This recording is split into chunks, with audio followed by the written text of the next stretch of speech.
ଜଣେ ବ୍ୟବସାୟୀ ଥିଲେ। ତାଙ୍କର ଏକମାତ୍ର ପୁତ୍ର ସବୁବେଳେ ମନ ଦୁଃଖରେ ରହୁଥିଲା। ସୁତରାଂ ସନ୍ତୋଷ ଲାଭର ରହସ୍ୟ କ'ଣ ଜାଣିବା ପାଇଁ ସେ ବୁଦ୍ଧିମାନ ଲୋକ ପାଖକୁ ବ୍ୟବସାୟୀ ଜଣକ ତାଙ୍କ ପୁଅକୁ ପଠାଇଲେ। ଏଥର ଯୁବକ ଜଣକ ଏକ ବିଶାଳ ମରୁଭୂମିରେ ଯାତ୍ରା କରି ଏକ ସୁନ୍ଦର କୋଠା ଘର ନିକଟରେ ପହଞ୍ଚିଲେ। ପାହାଡ଼ର ଶୀର୍ଷ ଦେଶର ସେହି କୋଠା ଘରେ ବୁଦ୍ଧିମାନ ବ୍ୟକ୍ତି ଜଣକ ରହୁଥିଲେ। ଯୁବକ ଜଣକ ସେଠାରେ ପହଞ୍ଚି ଦେଖିଲେ ସେହି ବୁଦ୍ଧିମାନ ବ୍ୟକ୍ତି ଜଣକ ସେଠାରେ ଦେଖାଯାଉନାହାନ୍ତି। ତଥାପି ସେ ଘର ଭିତରେ ଅନେକ ଗୁଡ଼ିଏ କାମ ଏକ ସମୟରେ ଚାଲିଥାଏ। ସେଠାରେ ଅନେକ ଲୋକ ଯାତାୟାତ କରୁଥାନ୍ତି। ଘରେ ରେଡ଼ିଓରୁ ମଧ୍ୟ ସଙ୍ଗୀତ ଶୁଣାଯାଉଅଛି ଏବଂ ଟେବୁଲ ଉପରେ ସ୍ୱାଦିଷ୍ଟ ବ୍ୟଞ୍ଜନ ବି ରଖାଯାଇଅଛି।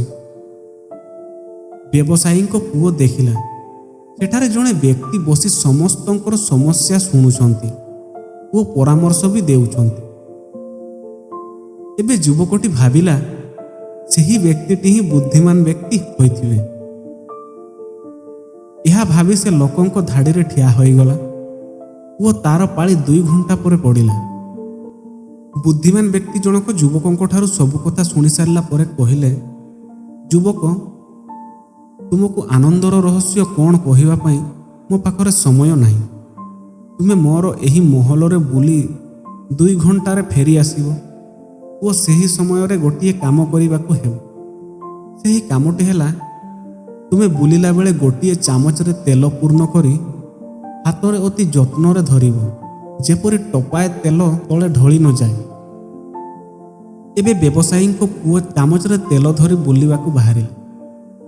ସେ ମହଲ ଭିତର ଦୃଶ୍ୟ ଦେଖିବେ କ'ଣ, କେବଳ ଚାମଚରେ ହିଁ ତାଙ୍କର ଲକ୍ଷ୍ୟ ରହିଲା। 2 ଘଣ୍ଟା ପରେ ଫେରି ଆସିବାରୁ ବୁଦ୍ଧିମାନ ଲୋକ ଜଣକ ପଚାରିଲେ, ମହଲର କାନ୍ଥରେ ଅଙ୍କନ ହୋଇଥିବା ଚିତ୍ର ଓ ବଗିଚାର ଫୁଲ ଗଛ ଗୁଡ଼ିକୁ ତୁମେ ଦେଖିଥିଲ? ଏହିସବୁ ତୁମକୁ କ'ଣ ଭଲ ଲାଗିଲା?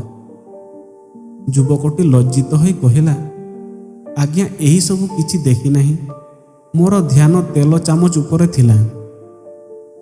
ସୁତରାଂ ଏସବୁ କେମିତି ଦେଖିଥାନ୍ତି?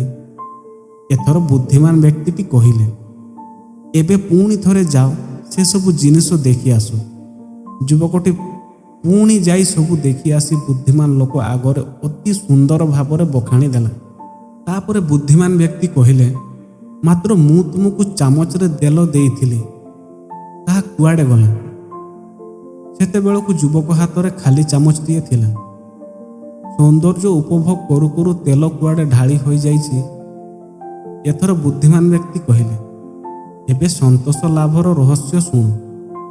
ଏହା ହେଉଛି, ତୁମେ ଦୁନିଆର ଅଦ୍ଭୁତ ଦୃଶ୍ୟ ବା ଜିନିଷକୁ ଉପଭୋଗ କର ଏବଂ ତା ସହିତ ଚାମଚକୁ ସୁରକ୍ଷିତ ରଖିଥାଅ, ଅର୍ଥାତ୍ ଲକ୍ଷ୍ୟଭ୍ରଷ୍ଟ ହୁଅ ନାହିଁ।